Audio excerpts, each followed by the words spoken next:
Olá e bem-vinda, bem-vindo.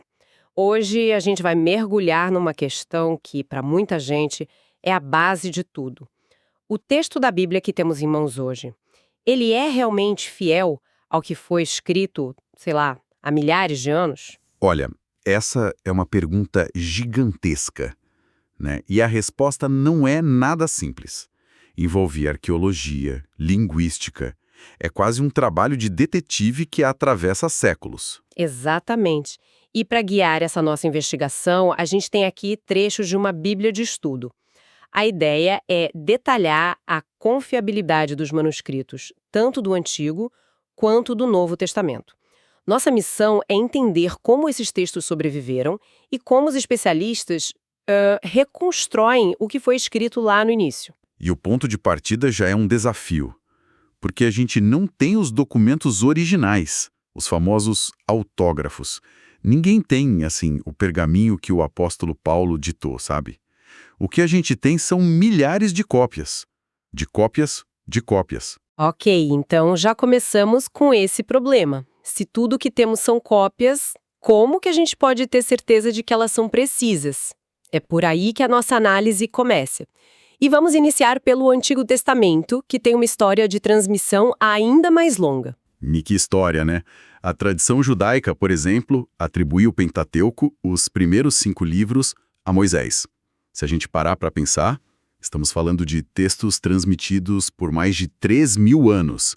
Manter um texto intacto por 3 milênios, tudo na mão, parece quase impossível, né? 3.000 anos, é até difícil de imaginar.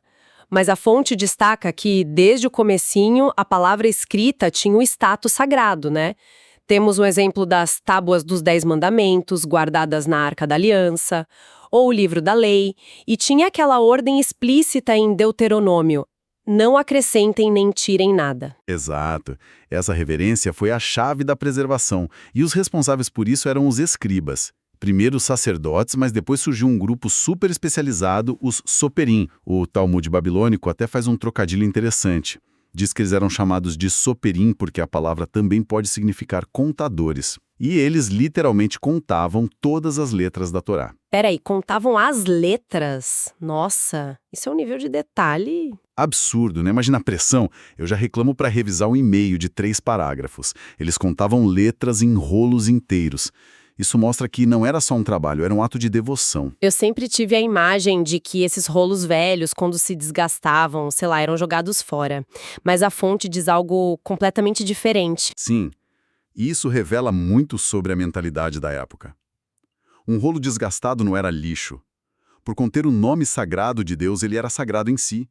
Então, depois de copiado com o máximo cuidado, o rolo antigo era reverentemente enterrado, como se fosse uma pessoa. Um funeral para um livro? Isso é incrível. Exato. E essa prática nos deu um dos maiores tesouros arqueológicos do tipo. Por volta de 1890, encontraram um desses cemitérios de manuscritos chamado Genizá. Era no porão de uma sinagoga no Cairo.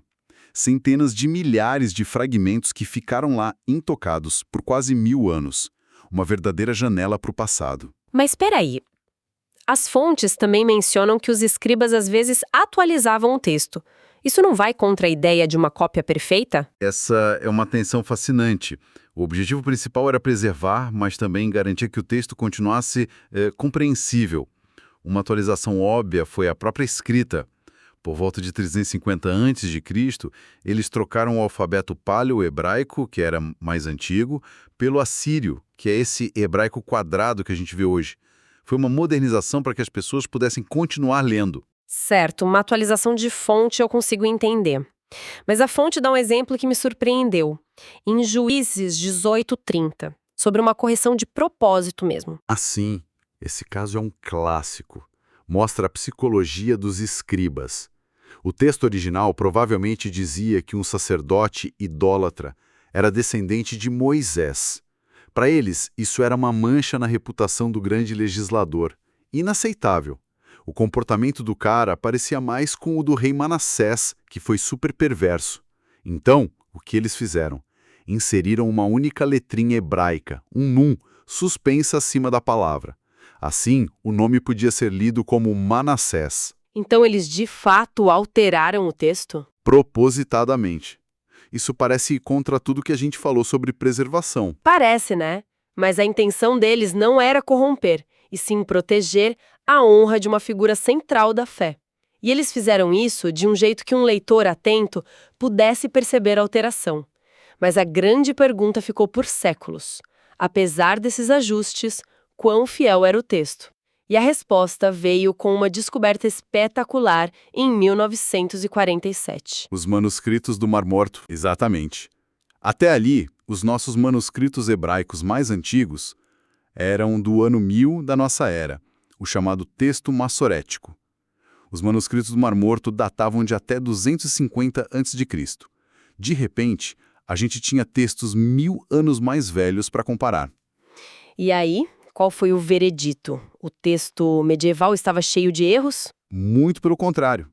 O que chocou o mundo acadêmico foi a semelhança. Assim, incrível. Tinha pequenas variações, claro, mas o texto foi transmitido com uma fidelidade extraordinária ao longo de 1000 anos. O processo funcionou. Ok, então os manuscritos do Mar Morto confirmaram a precisão. Mas como exatamente os especialistas fazem essa comparação? Como um estudioso olha para dois pergaminhos e decide qual está certo? Isso deve ser uma ciência à parte. E é exatamente isso. É a ciência da crítica textual. O nome engana um pouco. Não é criticar no sentido de falar mal. É mais uma análise forense para reconstruir a redação original mais provável, comparando todas as cópias. Eles identificam os tipos de erros que um copista cansado cometeria.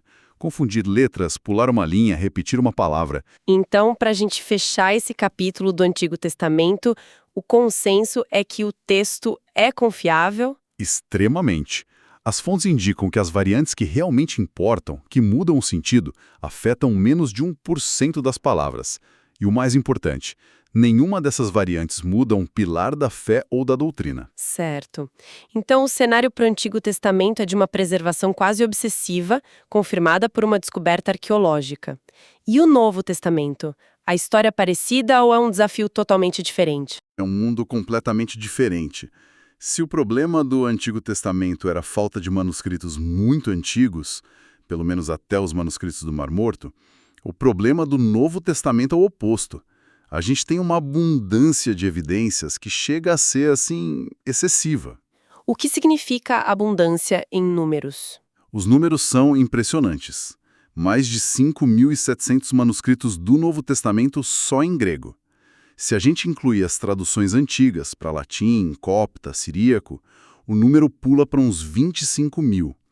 E ainda por cima, mais de 1 milhão de citações nos escritos dos líderes da igreja primitiva.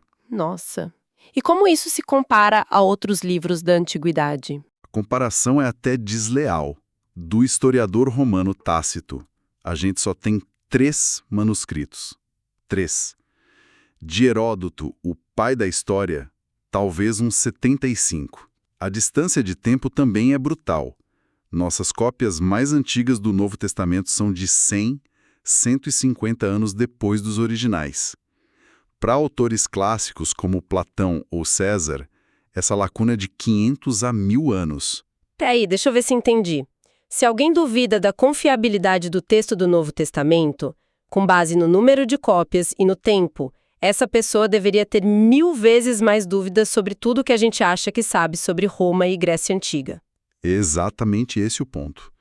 Do ponto de vista da documentação histórica, o Novo Testamento está numa categoria própria. Nenhuma outra obra da antiguidade chega perto. Mas, espera um pouco. Se temos tantos manuscritos, isso me leva a outro ponto que a fonte menciona e que parece problemático.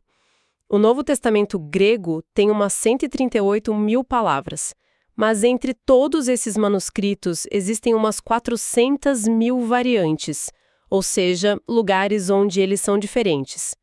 Isso soa como um caos. Como confiar num texto com quase 500 mil de erros? Parece uma fraqueza, não uma força. E esse é o ponto mais contraintuitivo e, para mim, fascinante de todo o campo. O número enorme de variantes existe justamente por causa do número enorme de manuscritos. É um sinal da força das evidências. Pensa assim, Se a gente tivesse só 3 cópias, como no caso de Tácito, teríamos pouquíssimas variantes, mas também teríamos muito menos certeza sobre o original.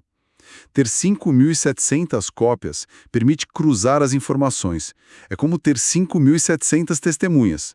A gente consegue ver onde, quando e como os erros surgiram e corrigi-los com muita certeza. Ok, essa é uma forma bem diferente de olhar para o problema. Para deixar mais claro, a fonte divide essas 400.000 variantes em categorias. A grande maioria, pelo que entendi, são basicamente erros de ortografia, né? Exatamente. A esmagadora maioria. Coisas tipo a letra nu móvel no grego, que é um N que às vezes aparece no fim da palavra. Não muda nada na tradução. Ou um escriba que trocou 2 letras de lugar. São erros fáceis de identificar. A segunda categoria seriam mudanças pequenas, tipo usar um sinônimo ou mudar a ordem das palavras. Sim. E como o grego é bem flexível na ordem das palavras, na maioria das vezes isso não altera o significado. É como dizer Jesus amava Marta ou Marta Jesus amava. A ideia é a mesma. Certo. A terceira categoria é de mudanças que até alteram o sentido, mas que os especialistas descartam fácil. Por quê? Porque elas aparecem em manuscritos muito tardios e de baixa qualidade.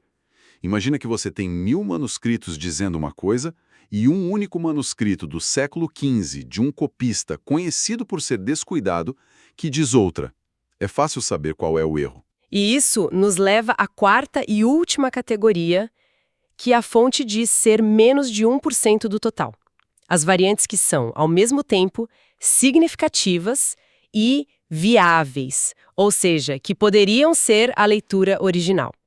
É aqui que o debate acontece. É aqui que o trabalho fica interessante. Um exemplo perfeito é Romanos 5.1.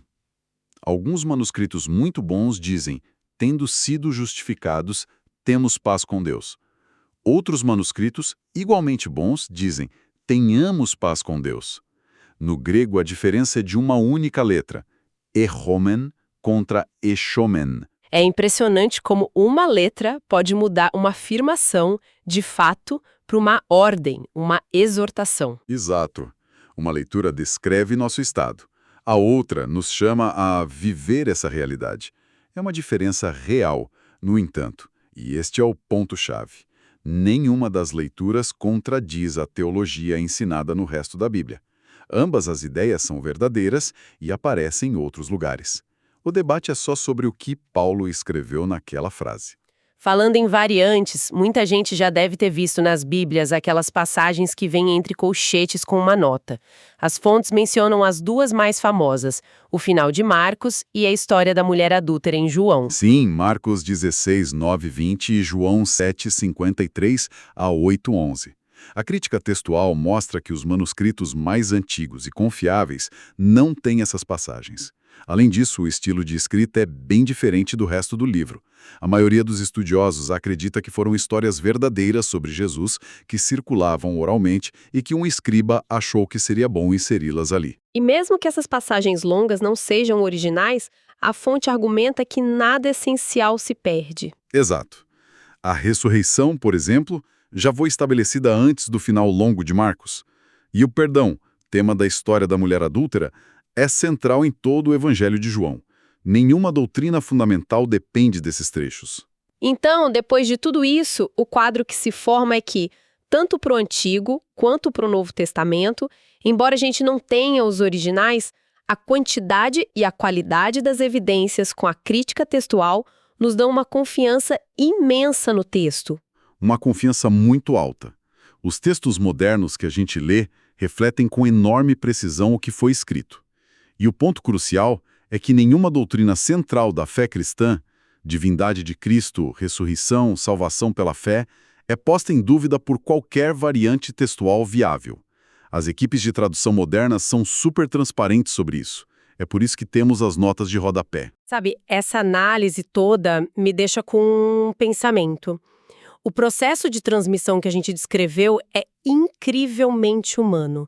Tem escribas cansados, erros de ortografia, correções baseadas em reverência, debates sobre uma única letra e, ao mesmo tempo, o resultado é um texto de uma estabilidade impressionante. A reflexão que fica é: como a compreensão desse processo tão falível e humano, mas tão cuidadoso e devocional, influencia a forma como uma pessoa enxerga a ideia de inspiração divina por trás desses textos.